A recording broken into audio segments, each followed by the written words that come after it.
So it is an absolute privilege to get to live and work on the International Space Station. Of course, the reason that we're up there, though, is to conduct science and research and operations that will extend our presence in the solar system and then also improve life back on Earth. So while we were up there, we have an incredible cadre of folks on the ground that are helping to manage our days. They're trying to squeeze out just about every minute of science that we can possibly get to really get a return on the investment of having folks flying up there in low Earth orbit. And so our days are very, very tightly scheduled. It's amazing to look at that schedule and understand that that is the current day's schedule, but the whole next, I think 4 or 5 days have already been planned out, and objectives for the next few weeks and even months are also being addressed, and it's very fluid.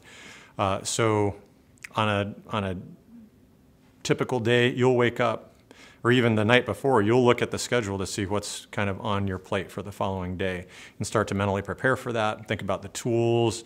If there's anything novel that you haven't done before that you need to pay a little extra attention to. And then, you know, when you wake up in the day, you start, you have breakfast, you do all of the things that you need to do in the morning, and then you hit the ground running or floating, I guess, on the space station. And it's busy. And you know, if you talk with a space station crew member, our onboard schedule used to be called OSTPV. It's now called Optimus, but it's a horizontal schedule, and there's a red line that just marches across that schedule to tell you what time of day it is and really where you should be in your schedule. And that definitely weighs on you. You know, you are told before, you're prepared beforehand by veteran flyers, you know, don't chase the red line, just do the work, do a good job, and let the schedulers kind of worry about it if something doesn't get done. And you try to take that to heart, but the truth is that you want to be a team player, you want to be seen as competent and capable, and so you really try and get the work done. And so you, for the most part, are very aware of where that red line is on your schedule. And it's tough, I think, as a rookie flyer. They build a little padding into the schedule as you get used to this very new and novel environment, three-dimensional environment with stowage above you, to the sides and below you, and learning how to work in this weightless environment. And so it takes some time to get to that, to get used to that. But over the course of about 4 to 6 weeks, you really start to internalize the environment, to understand where stuff is. You become familiar with many of the procedures that you will do on a fairly regular basis. You build in efficiencies, and you get pretty good at living and working on the space station. And so chasing that red line does not become as much of an issue, but that's always a pressure that is hanging on out there. And so I think that, of course, we're trying to get work done. We have schedulers that are trying to help us get that work done. There's a schedule pressure that exists. As much as we would like to ignore that, I think that is a risk, and it requires an understanding with the flight control team and with your crew on board that the schedule is important, but is not as important as what you are doing right now.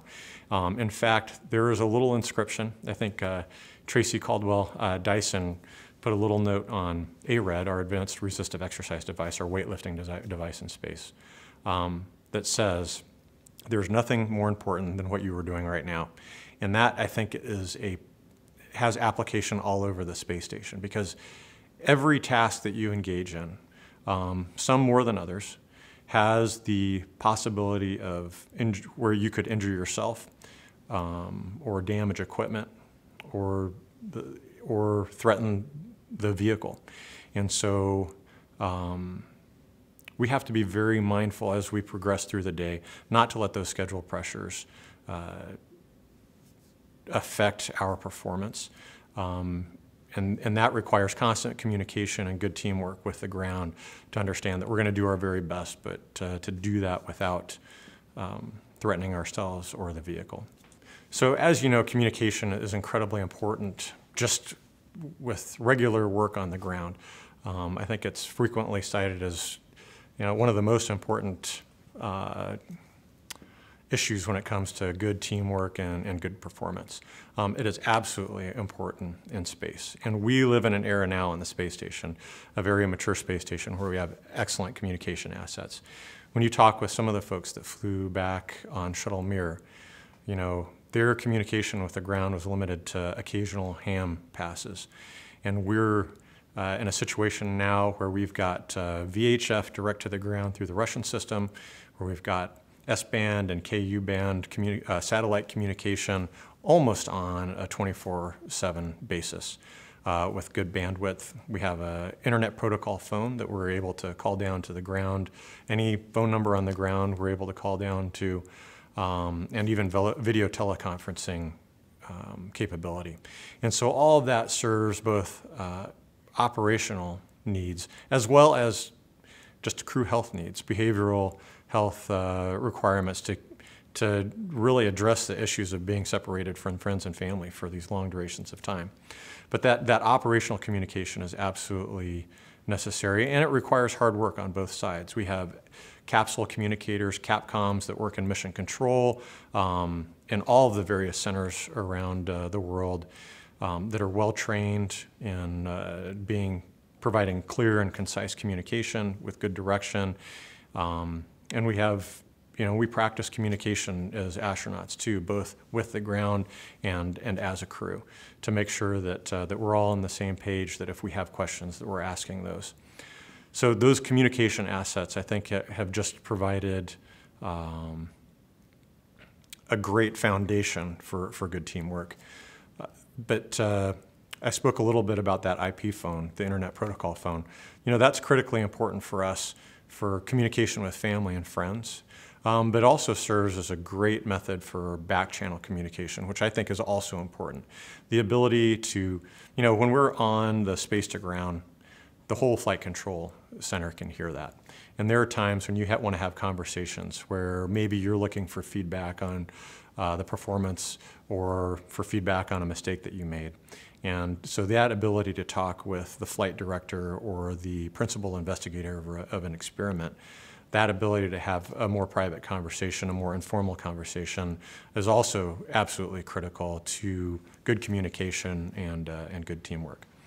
And then to just kind of fall back again to personal communication, the video conferencing system provides us the opportunity to have family conferences once a week, lasting an hour to an hour and a half, and then the ability to call down to the ground when you have free time. And so, you know, honestly, I was able to talk with my wife and kids more while I was in space than the times when I was in training, maybe in Japan or Germany, where, you know, the accessibility to making a phone call or the time difference was such that I just didn't have the opportunity to call them as much. So as it stands right now, you know, communication is great. And I think that that's really going to be one of those challenges as we start to look forward to that journey to Mars. Because with the time delay and having asynchronous communication, being able to have that face-to-face, but real-time conversation is going to make things challenging, and it's something that we're going to have to address for sure as we move forward.